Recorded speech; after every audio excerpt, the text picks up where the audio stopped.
వక్రతుండ మహాకాయ సూర్యకోటి సమప్రభ నిర్విఘ్నం కురు మే దేవా సర్వకార్యేషు సర్వదా. గురుబ్రహ్మా గురుర్విష్ణుః గురుర్దేవో మహేశ్వరః గురుః సాక్షాత్ పరబ్రహ్మ తస్మై శ్రీ గురవే నమః. చతుర్థ దత్తావతారులైన శ్రీ సద్గురు మాణిక్య ప్రభు మహారాజుల వారి చరితామృతము ప్రతిరోజు పారాయణ ప్రారంభించే ముందు శ్రీ మాణిక్య మానస పూజా స్తోత్రం పారాయణ చేసిన తరువాత ఆ రోజు పారాయణ ప్రారంభించవలెను. శ్రీ మాణిక్య ప్రభు చరితామృతం 14వ రోజు పారాయణం. భాల్కిలో ప్రభువు. మైలార్ నుండి ప్రభు బయలుదేరి భాల్కికి వచ్చారు.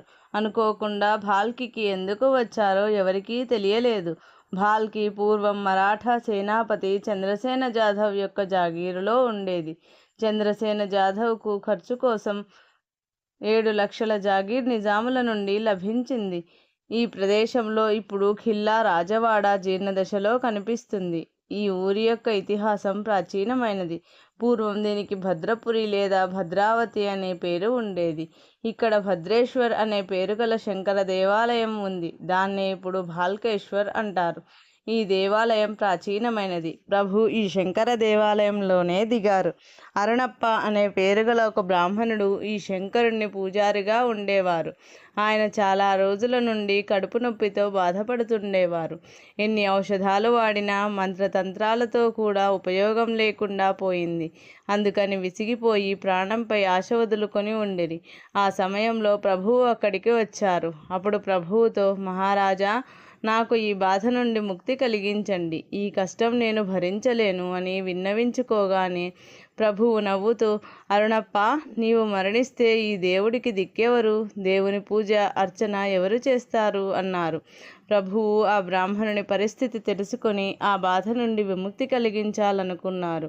ప్రభు యొక్క ఉపచారాలు సామాన్య వైద్యులలాగా ఉండేవి కాదు.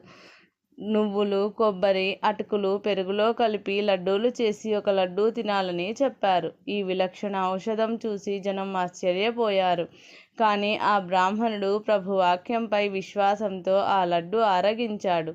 తరువాత ప్రభు తన చేతిలోని దండముతో ఆయన కడుపుపై తిప్పగానే ఎలా ఆ దండము తిరుగుతుందో అలా బాధ తక్కువ కాసాగింది. ప్రభు కృపతోనే తనకు నయమవుతుందని ఆ బ్రాహ్మణుడికి నమ్మకం కుదిరింది. 2-3 రోజులలో చాలా వరకు నయమై ప్రభు అక్కడ ఉన్నంతలో పూర్తిగా నయమైంది. యమద్వారం నుండి బయటకు తెచ్చి ప్రభు జీవదానం చేశారని ఆనందభరితుడై అతను ప్రభు భక్తుడయ్యాడు. ఆ బ్రాహ్మణుని వినతితో ప్రభు భాల్కిలో గాది స్థాపించారు. ఆ గాది యొక్క పూజ ఆ బ్రాహ్మణుడే నిర్వహించేవారు. కొన్ని రోజులు ప్రభు ఇక్కడ నివసించడం వల్ల చాలామంది ప్రభు భక్తులు అయ్యారు. భాల్కికి చెందిన అప్పారావు సాహెబ్ ప్రభు భక్తులయ్యారు. ప్రభు భాల్కికి వచ్చినప్పుడు జరిగింది ఇంకో విధంగా కూడా చరిత్రకారులు చెబుతారు. ప్రభువు భాల్కి దగ్గరలోని అరణ్యంలో కొద్ది రోజులు నివసించారు. తనతో పాటు బప్పాచార్య, నారాయణ దీక్షిత్, చిమన్య బ్రహ్మచారి ఇలా 4 శిష్యులు ఉండిరి. మిగతా వారిని కళ్యాణ్లో ఉంచారు. వెంకమ్మకు మంత్రోపదేశం చేసి ఒక రుద్రాక్షను జపం కోసం ఇచ్చి భస్మం ధరించాలని ఆజ్ఞాపించి మాతృశ్రీ వద్ద సేవ కోసం ఉంచారు. భాల్కి అరణ్యంలో 8 రోజుల వరకు సమాధి స్థితిలో ఉన్నారు. మధ్యలో విరామం తీసుకుంటూ నారాయణ దీక్షిత్ మరియు బప్పాచారులతో వేదాంత చర్చ చేసేవారు. బ్రహ్మచారులు 4 ఊళ్ళోకి వెళ్ళి మధుకరి తెచ్చి ప్రభుతో పాటు వాళ్ళు కూడా తీసుకునేవారు. సంవత్సరం పాటు ఇలా జరుగగా అరణ్యంలో ఎవరో సిద్ధపురుషులు ఉన్నారని భాల్కి దగ్గరలోని గ్రామాల్లో వార్త వ్యాపించగానే కొంతమంది దర్శనానికి రావడం జరిగింది. ఎవరికి ఈయన కళ్యాణ్కి చెందిన ప్రభువని తెలియలేదు. ఒకసారి ప్రభు దర్శనం కోసం ఒక యాత్రికుడు తన భార్య 5 సంవత్సరాల కొడుకుతో భాల్కికి చేరుకున్నారు. మనస్సులో ప్రభు దర్శనము చేసుకోవాలనే కోరిక దృఢంగా ఉండేది. ధనం లేకపోవడం వల్ల కొడుకును వీపుపై వేసుకుని మెల్లగా నడుచుకుంటూ వస్తున్నారు. భాల్కికి దగ్గరలో ఒక చెరువుగట్టుపై అలసిపోయి కూర్చున్నారు. ఆ స్త్రీ పురుషులు 2 రోజులుగా భోజనం చేయలేదు. కొడుకుకు పొంగు వచ్చి బాధపడుతున్నా అలాగే వీపుపై మోసుకొని నడుస్తూ వస్తున్నారు. అక్కడికి వచ్చిన తరువాత ఆ పిల్లవాడు చనిపోయాడు. అది చూసి ఆ దంపతులు మూర్ఛపోయారు. ఈ వార్త ఎవరో ప్రభువుకు తెలియజేశారు. ఈ వర్తమానం వినగానే వెంటనే ప్రభువు చెరువు వద్దకు చేరుకున్నారు. అప్పుడు ప్రభువుతో పాటు ఇతర మండలి కూడా ఉండెను. ప్రభువు కింద కూర్చుని ఆ పిల్లవాడిని తొడపైకి తీసుకుని అతని శరీరంపై తన అమృత హస్తాన్ని తిప్పారు. ప్రభు కరస్పర్శ తగలగానే ఆ పిల్లవాడు కళ్ళు తెరిచాడు.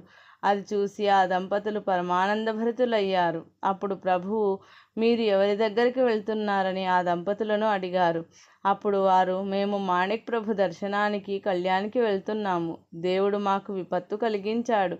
ప్రభు మాపై కృప చేస్తారని ఆశతో వెళ్తుంటే తోవలో మీరు కలిశారు. కానీ ప్రభువుకి మాపై కరుణ కలిగి మీ కృపా దర్శనంతో తిరిగి మా పుత్రునికి జీవదానం దొరికింది. వాళ్ళు ఇలా అనగానే ప్రభు ప్రేమాశ్రువులతో ఇలా అన్నారు, మీకు కళ్యాణ్కి వెళ్లకుండానే ఇక్కడే ప్రభు దర్శనం అయితే ఎలా ఉంటుంది అని. ఇది విని బ్రాహ్మణుడు, మాకు అంతటి భాగ్యం ఎక్కడ ఉంది? మాకు 3 రోజుల నుండి భోజనం లేదు. అయినా ప్రభువుకి మాపై కరుణ కలుగలేదు. ఇలా ఎందుకు అంటారు? ప్రభువు మీ దర్శనం కోసం కళ్యాణ్ విడిచి మీకోసం ఇలా వస్తే మీరు ప్రభువుకే పేరు పెడతారా అన్నారు. దర్శనం కోసం ఆతృత పడ్డారని 3 రోజుల నుండి ఉపవాసం ఉండడం వల్ల ముందు ఆ బ్రాహ్మణునికి భోజనం చేయించి తరువాత దర్శనం ఇవ్వాలని వాళ్లను తన నివాసానికి తీసుకుని వెళ్లారు. అక్కడ చిమన్యాతో పాటు 4 మధుకరి తెచ్చి ఉండిరి. ఆ మధుకరి దత్తాత్రేయునికి నైవేద్యం చూపించి అక్కడికి వచ్చిన మండలిని భోజనానికి కూర్చోవలసిందిగా ఆజ్ఞాపించారు. సుమారు 200 విస్తర్లు వేయబడ్డాయి. అప్పుడు ప్రభు, ఈరోజు సమారాధన ఉంది. భాల్కికి దగ్గరలోని 3 కోసుల వరకు ఉన్న గ్రామాల్లో అందరినీ భోజనానికి పిలవండి అన్నారు. ఆ ఆజ్ఞ ప్రకారం 4 దిక్కుల ఆబారావు నాయబ్ మనుషులను పంపించారు. 2 గంటలలో 4000 మంది గుమిగూడారు. అన్ని జాతుల స్త్రీలు, పిల్లలు, కుంటివాళ్ళు, గ్రుడ్డివాళ్ళు కూడా అక్కడికి చేరారు. తరువాత బ్రాహ్మణ, వైశ్య, శూద్ర ఇలా అనేక జాతులకు విడివిడిగా విస్తర్లు వేసిన తరువాత ప్రభువు తన ముందు 4 బ్రహ్మచారులు జోలీలు తెచ్చిపెట్టిన తరువాత దాంట్లోని రకరకాలైన భోజన పదార్థాలు అంటే అన్నము, రొట్టెలు, నూక, చపాతీలు, కూరలు, వడలు విడిగా తీసిపెట్టమని చెప్పారు. అప్పుడు చమత్కారం ఏం జరిగిందంటే, జోళీలు చిన్నవైనా వాటిలోని వివిధ రకాలైన పదార్థాలు పర్వతంలా కుప్పలుగా పడ్డాయి. ఏ విధమైన పదార్థాలు తీస్తుంటే అవి బయటకు వస్తూనే ఉన్నాయి. వివిధ జాతుల వాళ్ళు వాళ్ళ స్వజాతి వాళ్లకు వడ్డిస్తూ నిలబడ్డారు. అన్నీ వడ్డించగానే అవధూత చింతన శ్రీ గురుదేవదత్త ఇలా ప్రభు నోటి నుండి వెలువడగానే భోజనానికి కూర్చోవాలని ఆజ్ఞాపించారు. అందరి భోజనాలైనా కూడా జోళీ పూర్వంలా నిండుగానే ఉంది. చివరికి ప్రభు 5 ముద్దలు తీసుకుని ఆ బ్రహ్మచారులను భోజనం చేయమన్నారు. ఈ విధమైన చమత్కారం ప్రభు సామర్థ్యం చూసి ఆబారావుతో పాటు ఉన్న మండలి ఆశ్చర్యచకితులై కళ్యాణికి చెందిన మాణిక్ ప్రభు ఈయనే అనే దృఢ సంకల్పం కలిగి కళ్యాణ్లో లాగే భక్తులు ఇక్కడికి రావడం మొదలై భాల్కీలో కూడా నిత్యశ్రీ నిత్యమంగళం అయింది. కళ్యాణ్ నుండి మాతృశ్రీ తాత్యాసాహెబ్ తన మండలితో ఇక్కడికే రావడం జరిగింది. ప్రభువు చనిపోయిన బాలుని బ్రతికించడం మరియు 10 మంది భోజనాన్ని 4000 మందికి సరిపోయేటట్లు చేసిన విషయం అన్ని దిక్కులా వ్యాపించింది. దర్శనం కోసం వచ్చిన బ్రాహ్మణులకు ఇక్కడ ప్రభు దర్శనం అవ్వగానే పరమానందం కలిగింది. ప్రభువు ఆయనకు వస్త్రాలు ఇచ్చి దరిద్రం నుండి ముక్తి కలిగించారు.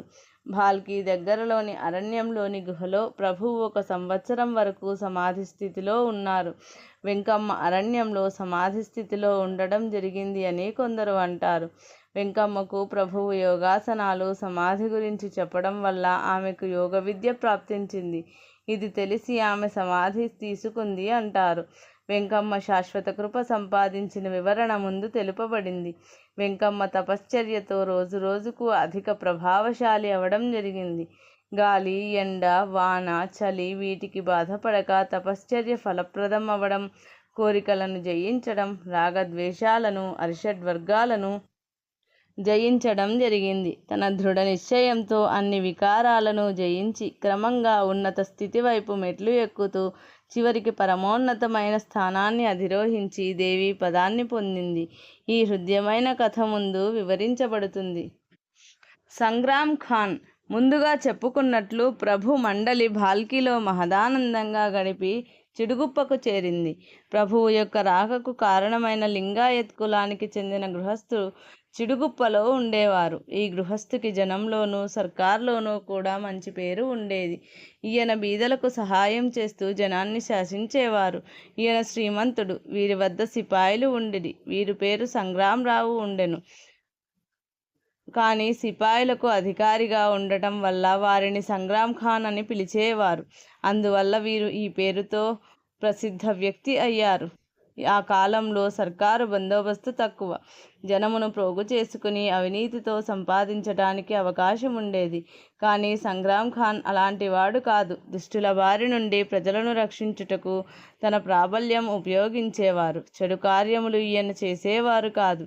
అనాథలకు దీనులకు సహకరించేవారు. అందుకని ప్రజలకు ఈయనపై అత్యంత గౌరవం ఉండేది. కానీ ఆయన దురదృష్టవశాత్తు మలేరియా జ్వరంతో శక్తిహీనులయ్యారు. అన్ని సౌఖ్యాలు ఉన్నా శారీరకంగా పీడింపబడుచుండెను. అనేక రకాలైన ఔషధాలు తీసుకున్నా తగ్గుముఖం పట్టలేదు. చివరికి ఒక మాంత్రికుడు ఇది పిశాచ బాధ, ఈ బాధకి ఉపశమనంగా నిత్యం శంకరుని రుద్రాభిషేకం చేసి బీదలకు అన్న సంతర్పణ చేయమని చెబితే అలాగే మొదలుపెట్టి నిత్యం క్రమానుసారంగా శంకర ఉపాసన చేశాడు. కానీ దీనివల్ల కూడా ఏ తేడా కనిపించలేదు. చివరికి శంకరుడు అతనికి స్వప్నంలో కనిపించి ఈ పీడ నుండి నీవు విముక్తి పొందాలంటే మాణిక ప్రభు చరణ తీర్థం కొన్ని రోజులు తీసుకో. ఈ ఈశ్వర ఆజ్ఞపై విశ్వాసంతో మాణిక్ ప్రభు కోసం వెతకసాగారు.